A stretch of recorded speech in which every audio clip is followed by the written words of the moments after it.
ये रहा एक असली सन जो दिखने में काफी ज्यादा लाल और काफी खतरनाक है, और ये है इंसानों द्वारा बनाया गया नकली सन, बोले तो मैन मेड सन। अब भाई कुछ लोग सोच रहे होंगे कि भाई ये दूसरी वाली चीज है क्या, और इसे मैं सन बोल क्यों रहा हूँ।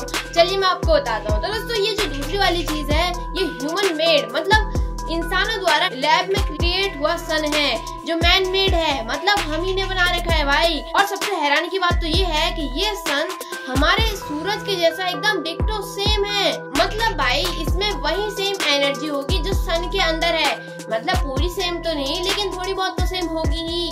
और सबसे बड़ी बात, अगर ये एक्सपेरिमेंट एकदम सक्सेसफुल हो गया तो हमें अपनी पूरी लाइफ में कभी भी एनर्जी की कमी ही नहीं पड़ेगी भाई। अब कुछ लोग समझ गए होंगे एंड कुछ लोग सोच रहे होंगे कि भाई मैं क्या बोल रहा हूँ। तो भाई जिन लोगों को समझ नहीं आया है वो वीडियो को पूरा एंड तक देखना, और जिन्हें समझ आ चुका है वो भी वीडियो का एंड तक देख लेना, क्योंकि भाई वीडियो के बीच में कुछ ऐसा है जो आपको शॉक करके रख देगा। तो भाई आज की वीडियो काफी अमेजिंग, कूल और धांसू होने वाली है, तो वीडियो को एंड तक जरूर देखना। और अगर वीडियो पसंद आती है तो वीडियो को भी एक लाइक और चैनल को सब्सक्राइब जरूर कर देना मेरे भाई। बाकी बढ़ते अपनी वीडियो की तरफ, लेट्स बिगिन।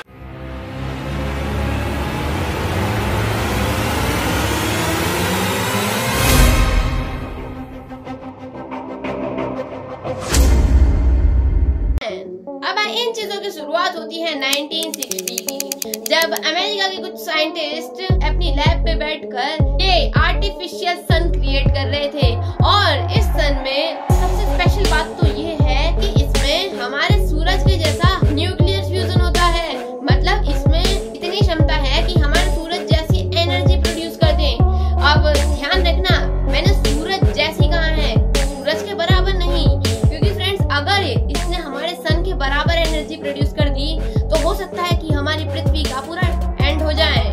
क्योंकि फ्रेंड्स सन की जितनी एनर्जी क्रिएट करने पर जो प्रेशर और फोर्स रिलीज होगी भाई वो मैं बता नहीं सकता कितनी खतरनाक होगी। तो इसी चीज को ध्यान में रखते हुए उन साइंटिस्टों ने इस चीज पर थोड़ा फोकस किया और साइंटिस्टों ने बना डाला ये आर्टिफिशियल सन, जिसमें न्यूक्लियर फ्यूजन तो होता है लेकिन इतना ज्यादा नहीं होता कि भाई वो सन को टक्कर दे दे, मतलब हमारी पृथ्वी को खत्म करने लायक एनर्जी रिलीज ना हो। अब ये सन के जैसा है, मतलब इसका टेम्परेचर भी काफी हाई होगा। तो हाँ भाई इसका टेम्परेचर 1600 डिग्री सेल्सियस है, मतलब भाई इसका टेम्परेचर इतना ज्यादा है कि अगर तुमने इसे गलती से भी छू लिया या फिर तुम इसके आसपास चले गए तो तुम राख बन जाओगे। और सबसे बड़ी बात, इस सन से तुम एनर्जी प्रोड्यूस कर सकते हो। यस फ्रेंड्स, लेकिन एक प्रॉब्लम है कि इस सन को चलाने में भी बहुत ही हाई एनर्जी और काफी ज्यादा मोटा पैसा चाहिए, क्योंकि फ्रेंड्स ये जो सन है ये काफी ज्यादा साइज में बड़ा है और इसमें न्यूक्लियर फ्यूजन हो रहा है। लेकिन जो ये सन है इसमें न्यूक्लियर फ्यूजन हो रहा है, इसका मतलब ये काफी ज्यादा फ्यूल और काफी ज्यादा एनर्जी लेगा। लेकिन इसका भी साइंटिस्टों ने एक सोल्यूशन निकाला है जो है यूरेनियम। मतलब हो सकता है कि यूरेनियम हो, क्योंकि फ्रेंड्स यूरेनियम एक ऐसा मेटल है जो न्यूक्लियर फ्यूजन में यूज हो सकता है, क्योंकि फ्रेंड्स जो यूरेनियम है वो न्यूक्लियर बॉम्ब में भी यूज होता है और हो सकता है कि साइंटिस्ट उसे इस सन में भी यूज करें। और अगर आप सोच रहे हो कि भाई ये प्रोजेक्ट आजकल के टाइम का है तो भाई आप गलत हो, क्योंकि फ्रेंड्स आज से करीबन 60 साल पहले यानी कि 60 इयर्स पहले, मतलब 1963 के टाइम पर इस सन पर रिसर्च और इस पर जितने भी एक्सपेरिमेंट्स हैं वो शुरू हो गए थे। और उस टाइम पर तो भाई साइंटिस्टों ने जब इसको क्रिएट किया तो ये उतना ज्यादा सक्सेसफुल नहीं रहा, मतलब भाई ये सन उतना ज्यादा भी काम का नहीं था उस टाइम के लिए, क्योंकि फ्रेंड्स उस टाइम की टेक्नोलॉजी इतनी पावरफुल थी ही नहीं कि इस सन को बना पाए। लेकिन फिर उसके बाद सन 2015 से लेकर सन 2025 के बीच तक साइंटिस्टों ने इस एक्सपेरिमेंट को दोबारा से शुरू किया और फिर उसके बाद इस एक्सपेरिमेंट को दोबारा से रिक्रिएट करने की कोशिश की और इसमें हमें सबसे ज्यादा फायदा भी हुआ, क्योंकि फ्रेंड्स आजकल की टेक्नोलॉजी उस टाइम की टेक्नोलॉजी से काफी ज्यादा पावरफुल थी, तो इसीलिए साइंटिस्टों को ज्यादा कुछ खास प्रॉब्लम नहीं हुई। लेकिन जब साइंटिस्टों ने इस सन को पूरा बना लिया तो भाई उन्हें लगा कि भाई इसमें थोड़ी एनर्जी की कमी है, क्योंकि फ्रेंड्स इसमें न्यूक्लियर फ्यूजन करवाना पड़ेगा ताकि ये एनर्जी एमिट कर पाए। लेकिन हाँ कुछ लोग सोच रहे होंगे कि भाई अगर ये सन काम कर गया तो भाई इसे हम रखेंगे कहाँ, पृथ्वी पर तो नहीं रख सकते, नहीं तो हमारी पृथ्वी ही खत्म हो जाएगी। लेकिन सोचने वाली बात अब भी यही है कि भाई हम इसे रखेंगे कहाँ। अब भाई देखो, हम इस सन को स्पेस में रखेंगे। अब वो कैसे रखेंगे चलिए बताता हूँ। अब भाई देखो, जो हमारे आर्टिफिशियल सन है इसे हम स्पेस में रखेंगे।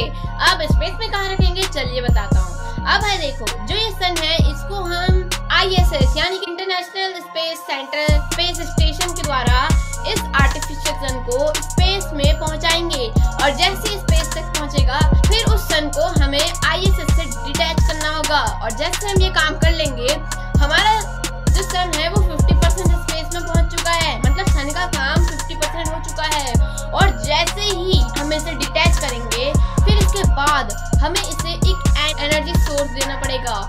और फिर इसके बाद हम इसके अंदर यूरेनियम को इंजेक्ट करेंगे। और फिर उसके बाद जैसे हम इसके अंदर यूरेनियम इंजेक्ट करेंगे फिर हम इस सन को एक्टिवेट करेंगे। और फिर एक्टिवेट करने के बाद हमारा 100% काम पूरा हो जाएगा। और फिर जैसे ये एक्टिवेट होगा हमारा सन जल उठेगा और हर तरफ रोशनी ही रोशनी होगी। अब भाई ये चीज सुनने में जितनी इंटरेस्टिंग लग रही है, आने वाले टाइम पे ये उतनी ज्यादा धमाकेदार होगी जब ये असलियत में सबके सामने रिप्रेजेंट होके आएगी। वैसे इसके कुछ एडिशनल फीचर्स भी जान लेते हैं कि क्या होगा इसके अंदर। अब भाई देखो, ये जो सन है ये वैसे तो न्यूक्लियर फ्यूजन करेगा जो हमारा रियल सन करता है। साथ ही साथ ये हमारे पृथ्वी को सन की तरह रोशनी भी देगा। और फिर इसके बाद ये हमारे पृथ्वी को एनर्जी भी देगा ताकि हम अपने रिसोर्सेस को, मतलब इलेक्ट्रॉनिक डिवाइसेस या फिर कोई भी अदर रिसोर्सेस को काफी इजीली यूज कर पाए। और फिर इसके बाद हमारे पास एनर्जी की कोई कमी ही नहीं रह जाएगी। और हाँ, ये सन हीट भी प्रोवाइड करेगा जैसे कि हमारा नॉर्मल सन करता है।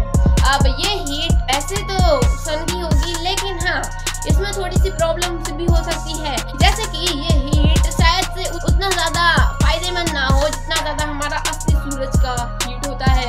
असली सन हमें विटामिन सी देता है, लेकिन क्या ये नकली सन हमें विटामिन सी दे पाएगा? क्योंकि फ्रेंड्स चल तो रेडिएशन से रहा है और सबसे बड़ी बात ये एक आर्टिफिशियल चीज है। अब भाई विटामिन सी तो ये नहीं दे पाएगा क्योंकि फ्रेंड्स ये एक हीटर की तरह है जो बस हीट दे सकता है, कोई मिनरल या फिर कुछ और नहीं। वैसे इसमें आपकी क्या राय है? क्या आप इस आर्टिफिशियल सन को फ्यूचर में देखना चाहोगे या फिर आपको हमारा पुराना सन ही पसंद है जो दिखने में बड़ा ही धांसू दिखता है और उसके पास जाने पर भी वो किसी को भी राख बना के रख देता है? बाकी तुम्हें कौन सा सन पसंद है कमेंट में जरूर बताना।